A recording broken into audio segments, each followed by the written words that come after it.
Si el turisme ha de ser el motor de la recuperació de la nostra economia, hem de parlar que el sector afronta aquesta setmana una de les cites clau a l'àmbit internacional, la Fira ITB de Berlín.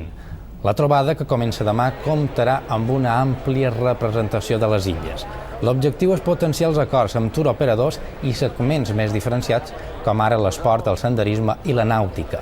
El Dia de Balears se celebrarà dijous i, a més d'actes culturals, es presentaran iniciatives turístiques de Palma i d'Alcúdia. La consellera de Turisme, Joana Barceló, ha confirmat que a hores d'ara les reserves de turistes alemanys cap a les Illes Balears han augmentat un 20% respecte a les mateixes dates de l'any passat.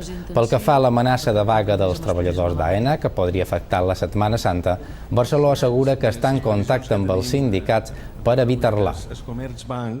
Compromís amb el turisme alemany. El que hem d'intentar és de llavor-la i, per tant, penseu que un anunci d'aquest tipus no mos va bé i, en aquest sentit, que no està